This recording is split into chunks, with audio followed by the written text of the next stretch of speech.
আসসালামু আলাইকুম। আজকের ভিডিওতে আমরা আলোচনা করব বাংলাদেশ মিয়ানমার সম্পর্ক এবং আঞ্চলিক ভূ-রাজনীতিতে বাংলাদেশের ভূমিকা নিয়ে।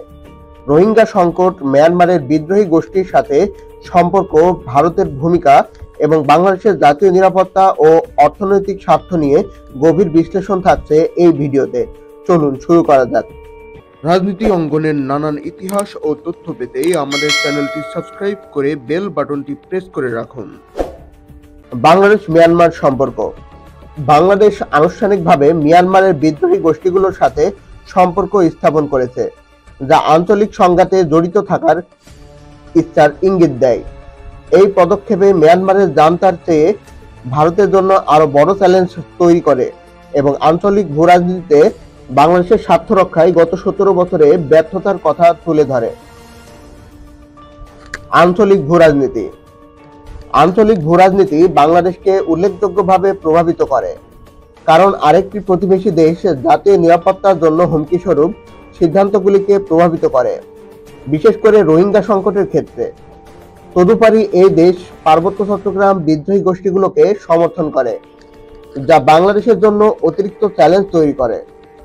ভৌগোলিক অবস্থান বিবেচনা করে আঞ্চলিক ভূ-রাজনীতিতে বাংলাদেশের আধিপত্য বিস্তারের সম্ভাবনা রয়েছে, যা একাধিক অভ্যন্তরীণ সমস্যার সমাধান করতে পারে।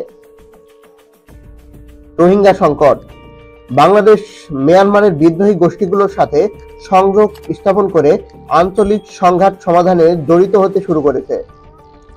এই উদ্যোগটি এমন সময়ে এসেছে যা বর্তমানে প্রায় 15 লক্ষ রোহিঙ্গা দেশে আশ্রয় নিচ্ছে, যা ক্রমবর্ধমান সংকট মোকাবেলায় তাগিদকেও আরো বাড়িয়ে তোলে। পরিস্থিতির সাথে সম্পর্কিত আরো ঝুঁকি কমাতে এই বিষয়গুলি সমাধান করা অত্যন্ত গুরুত্বপূর্ণ। বিদ্রোহী গোষ্ঠীর সম্পর্ক। মিয়ানমারের সামরিক সরকার হয় উদাসীন অথবা বিদ্রোহী গোষ্ঠীর উপস্থিতির কারণে রাখাইন রাজ্য নিয়ন্ত্রণ করার ক্ষমতার অভাব রয়েছে। রোহিঙ্গাদের প্রত্যাবর্তনের জন্য এই বিদ্রোহী গোষ্ঠীগুলির সাথে সম্পর্ক স্থাপন অপরিহার্য, যদিও এটি মিয়ানমারের সেনাবাহিনীর সাথে সম্পর্কের অবনতি ঘটার ঝুঁকি তৈরি করে। জাতীয় নিরাপত্তা স্বার্থ। জাতীয় নিরাপত্তা স্বার্থের কারণে বাংলাদেশ দ্রুত রোহিঙ্গা সংকট মোকাবেলা করতে আগ্রহী, জোর দিয়ে বলছে যে এটি দীর্ঘায়িত করা উচিত নয়। প্রধান উপদেষ্টার নেতৃত্বে আরাকান সেনাবাহিনী সহ বিদ্রোহী গোষ্ঠীগুলির সাথে সম্পর্ক স্থাপনের প্রচেষ্টা চলছে। অর্থনৈতিক নির্ভরতা। বাংলাদেশ রাখাইনের সাথে তার বাণিজ্যিক সম্পর্ক জোরদার করছে, যার ফলে স্থানীয় বিদ্রোহী গোষ্ঠীগুলি উল্লেখযোগ্য অর্থনৈতিক সুবিধা অর্জন করতে সক্ষম হয়েছে, যার ফলে রাখাইনের বাংলাদেশের ওপর নির্ভরতা বৃদ্ধি পেতে পারে। বাংলাদেশের সামরিক বাহিনীর সহজেই মিয়ানমারকে বিচ্ছিন্ন করতে সক্ষম এবং এই অর্থনৈতিক সম্পর্ক গড়ে ওঠার সাথে সাথে আরাকান আর্মির সাথে ভবিষ্যতে সম্পর্কের জন্য আলোচনা শুরু হতে পারে। রোহিঙ্গা প্রত্যাবর্তন কৌশল। আগামী 3 থেকে 5 বছরের মধ্যে রোহিঙ্গাদের প্রত্যাবর্তনের জন্য একটি কৌশলগত ইঙ্গিত দেয় যে বিএনপি সরকার কর্তৃক পূর্ব ব্যবহৃত একই পদ্ধতি কার্যকর হতে পারে, যা প্রায় 2,50,000 রোহিঙ্গাকে সফলভাবে ফিরিয়ে এনেছিল। উপরন্তু এর অর্থ হলো বাংলাদেশ তার স্বার্থ রক্ষার জন্য ভারতের বিদ্রোহী গোষ্ঠীগুলির সাথে গোপন যোগাযোগ করতে পারে। গোয়েন্দা সংস্থার সহযোগিতা। আঞ্চলিক নিরাপত্তার প্রেক্ষাপটে বিদেশি গোয়েন্দা সংস্থাগুলি বাংলাদেশের পার্বত্য চট্টগ্রামে বিদ্রোহী গোষ্ঠীগুলিকে উস্কে দিতে পারে। অন্যদিকে বাংলাদেশের নিজস্ব গোয়েন্দা সংস্থা সংলগ্ন পূর্ব রাজ্যগুলিতে একই ধরনের গোষ্ঠীগুলিকে সমর্থন দিতে পারে। তবে 8টি আদিবাসী জাতিগত গোষ্ঠীর আবাসস্থল পার্বত্য চট্টগ্রামের পরিস্থিতি বাংলাদেশের জন্য নিয়ন্ত্রণযোগ্য।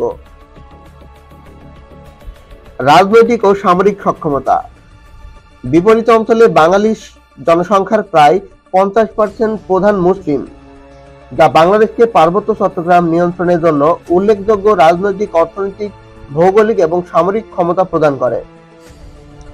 ফলস্বরূপ ভারতের প্রচেষ্টা সত্ত্বেও পার্বত্য চট্টগ্রামের পরিস্থিতি 1980-এর দশকের পরিস্থিতিতে ফিরে যেতে পারে না। তদুপরি ভারতের পূর্বাঞ্চলীয় 7টি রাজ্যের ভৌগোলিক গতিশীলতা এই প্রেক্ষাপটে গুরুত্বপূর্ণ ভূমিকা পালন করে। ভূ-রাজনৈতিক চ্যালেঞ্জ। এই অঞ্চলের জনসংখ্যা ধর্মীয়ভাবে স্বতন্ত্র এবং স্বায়ত্তশাসন দাবি করে, যার ফলে পরিস্থিতি এতটাই ভয়াবহ হয় যে ভারত সরকার নিয়ন্ত্রণ বজায় রাখতে হিমশিম খায়।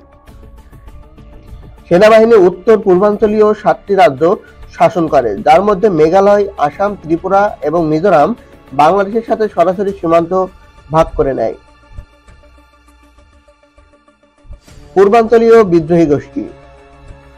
মণিপুরের কাছে পরিস্থিতি নিয়ন্ত্রণে ভারতীয় সেনাবাহিনী চলমান ব্যর্থতার পরিপ্রেক্ষিতে বাংলাদেশ গোয়েন্দা চ্যানেলের মাধ্যমে পূর্বাঞ্চলীয় বিদ্রোহী গোষ্ঠীগুলোর সম্পর্ক স্থাপন করে তার জাতীয় স্বার্থ সুরক্ষিত করতে পারে।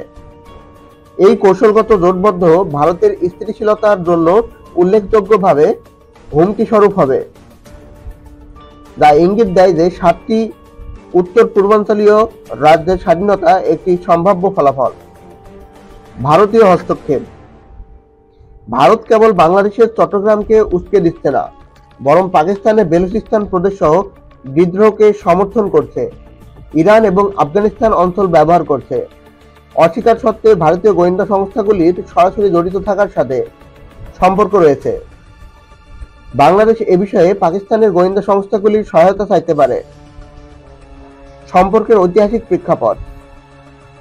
যদি ভারত বাংলাদেশের অভ্যন্তরীণ বিষয়ে হস্তক্ষেপ করে, তাহলে বাংলাদেশেরও একইভাবে প্রতিশোধ নেওয়া উচিত, যেমনটি সেই সময় ভারতের বিদ্রোহী গোষ্ঠীর সাথে সম্পর্ক স্থাপন করেছিল।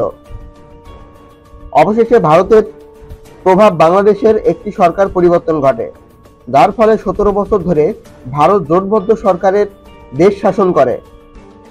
এর ফলে বাংলাদেশ সম্ভাব্যভাবে 2 থেকে 3 বছরের মধ্যে ভারতের একটি অনানুষ্ঠানিক ভূখণ্ডে পরিণত হতে পারত। সামরিক সম্পদ বরাদ্দ। ভারতের জাতীয় নিরাপত্তা ব্যাপকভাবে বাংলাদেশের উপর নির্ভরশীল, যার ন্যূনতম প্রচেষ্টায় উত্তর পূর্বের 7টি রাজ্যকে অস্থিতিশীল করতে পারে।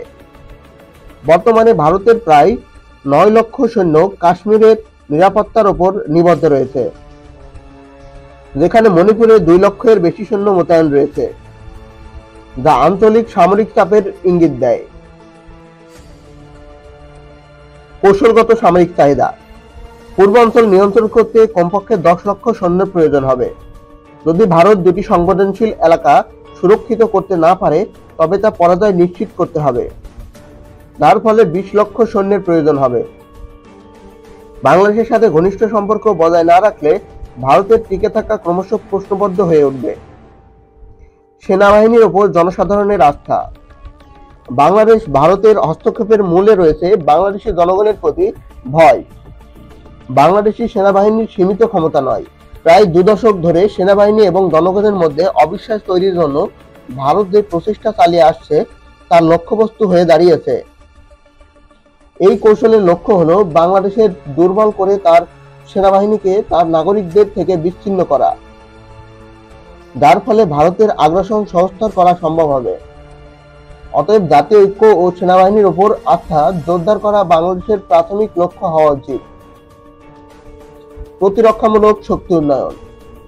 বিদ্রোহী গোষ্ঠীকে সমর্থন করার জন্য প্রথমে প্রতিরক্ষামূলক শক্তি তৈরি করা অপরিহার্য, যার জন্য বাংলাদেশকে আধুনিক সামরিক অস্ত্রশস্ত্র অর্জন করতে হবে। আজকের ভিডিওটি আপনাদের কেমন লাগলো নিচের কমেন্টে জানান। যদি ভালো লেগে থাকে তাহলে লাইক, শেয়ার এবং আমাদের চ্যানেল সাবস্ক্রাইব করতে ভুলবেন না। ধন্যবাদ।